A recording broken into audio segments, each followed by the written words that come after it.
Hello everyone and welcome back to our channel. Today we're tackling a common parenting dilemma. Should children sleep alone or is it better for them to share a bed or room with their parents?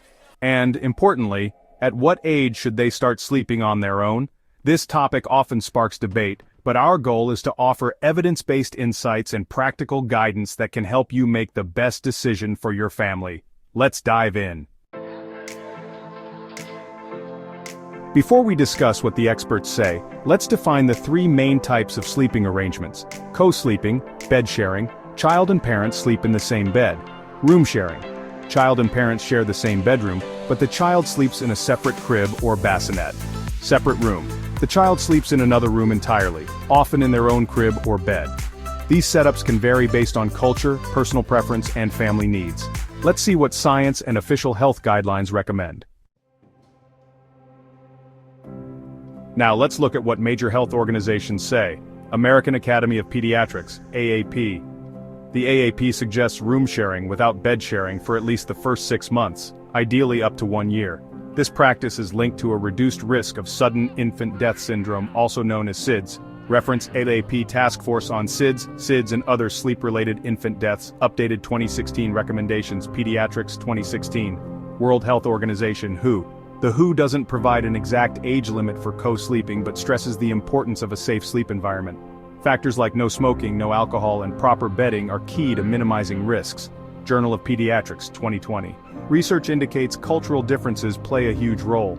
In some cultures, bed sharing is common well past infancy, while others encourage independent sleeping as early as possible.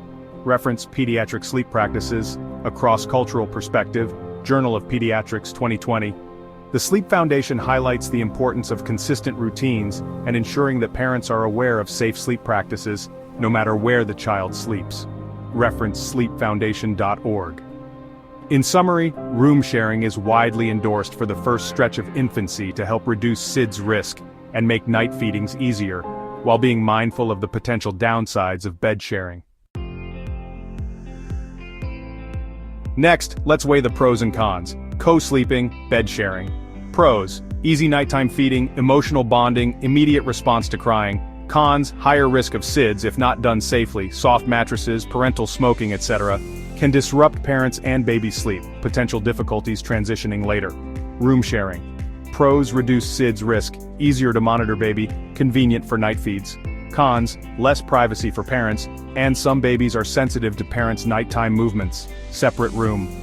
Pros: fosters independence, parents may enjoy better quality sleep, can establish a more defined sleep routine.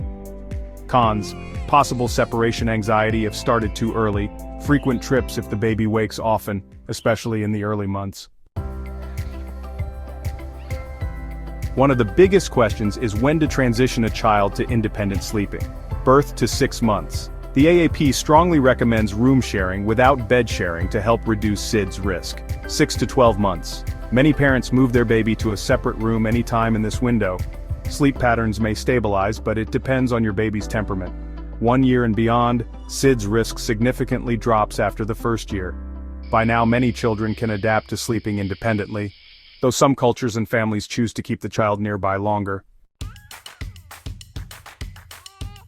Whether you're switching from co-sleeping to separate rooms or just starting out with room sharing, here are some practical tips.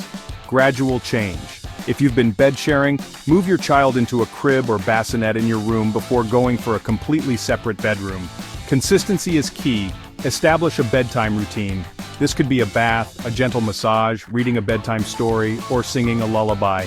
Comfort objects. A blanket or stuffed animal, safe for their age, can offer security when transitioning. Calm and reassuring. Offer gentle reassurance if your child cries. Consistency over a few weeks helps them adapt to new sleeping arrangements.